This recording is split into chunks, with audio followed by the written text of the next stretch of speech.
Happy Pongal. പ്രത്യേക സന്തോഷമുണ്ട്. പ്രാർത്ഥനയുടെ ഫലം എന്ന് പറയുന്ന എല്ലാവർക്കും ലഭിക്കും. എനിക്ക് ലഭിച്ചു. പ്രാർത്ഥനയ്ക്ക് മേലെ ഒരു കാര്യവും ആവശ്യപ്പെട്ട് പ്രാർത്ഥിക്കാതിരിക്കും. അപ്പോൾ ദൈവത്തിനറിയാം എന്ത് തരണം. പ്രാർത്ഥിക്കാൻ നല്ലൊരു അന്തരീക്ഷം സൃഷ്ടിക്കാനാണ്. ഇന്നൊരു പക്ഷേ സമൂഹത്തിൽ അമ്മമാർക്ക് നേരിടേണ്ടി വരുന്നു, സ്ത്രീകൾക്ക് നേരിടേണ്ടി വരുന്നു, ഹത്യ പോലെ, മാനവികതൽ പോലെ, സ്ത്രീ ശാക്തീകരണത്തിനെതിരായിട്ട് എന്തെല്ലാം ഉൽപ്പന്നങ്ങൾ വന്ന് സമൂഹത്തിൽ മനോഘടന മാറ്റുന്ന തരത്തിലുള്ള പ്രവർത്തനങ്ങൾ രാജ്യത്തിന് പുറത്തുനിന്നും ആസൂത്രിതമായി നമ്മുടെ രാജ്യത്തേക്ക് കടന്നു വരുമ്പോൾ നിങ്ങളുമൊക്കെ ഉള്ളവരുടെ ഒരു നെഞ്ചുവേദന നിങ്ങൾ ഇന്ന് കണ്ടും മനസ്സിലാക്കുകയും സ്വന്തം അനുഭവമാണെന്ന് തന്നെ അതിന് ഒരുപക്ഷെ അതിനാണ് നിങ്ങളത് സംശയിക്കുന്നത്.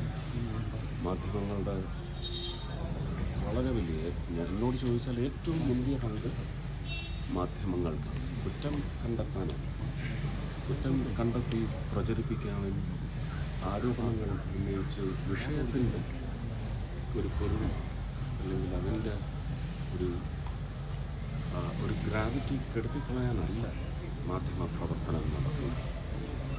നിങ്ങളുടെ സംഭാവനയോട് കൂടി ഇതൊരു നേർവഴിക്ക് തിരിച്ചു കൊണ്ടുപോകുന്നതിന് ഭരണയന്ത്രത്തെ സഹായിക്കുന്ന തരത്തിലുള്ള പ്രകടമായ ഒരു പങ്കുചേരൽ മാത്രമല്ല, ഇടപെടൽ നിങ്ങളുടെ ഭാഗത്തു നിന്നുണ്ടാകുന്നതിനെക്കുറിച്ച് പുതിയൊരു ജേർണലിസ്റ്റിക് ടെക്സ്റ്റ് നിങ്ങൾ വായിച്ചിരിക്കണം. അത് ഒരു ഇതുവരെയുള്ള കാലത്ത് അധ്യയന കേന്ദ്രങ്ങളിൽ നിന്ന് നിങ്ങൾക്ക് കിട്ടിയെന്ന് വരത്തില്ല. കാരണം സമൂഹത്തിലെ അവസ്ഥ പുതിയ പാഠങ്ങൾ നമ്മൾ പഠിപ്പിച്ചുകൊണ്ടിരിക്കും. അപ്പോൾ ആ പാഠങ്ങൾ ഉൾക്കൊണ്ടുകൊണ്ട് സ്ത്രീ ശാക്തീകരണത്തിന് ഉതകുന്ന, ഒരു വീടിന് ഉതകുന്ന സുരക്ഷാ വലയം നമുക്ക് ഏത് ഛിദ്ര പ്രവർത്തനമായി വരുന്ന നമ്മുടെ രാജ്യത്തിൻ്റെ യശസ് കെടുത്തിക്കളയാൻ വരുന്ന ഒരു രാജ്യത്തെയും നമ്മൾ അനുവദിക്കില്ല എന്ന് പറയുന്നു. ഒറ്റക്കെട്ടായി ഓരോ വീടും കാക്കാൻ വേണ്ടി, കാവലാളാവാൻ വേണ്ടി മാധ്യമങ്ങൾ അണിനിരക്കണം.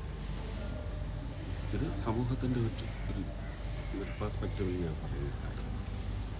ഒരുപാട് തിരുത്തലുകൾ എല്ലാവർക്കും വേണം. ഭരണതലത്തിൽ ഓരോ വീടും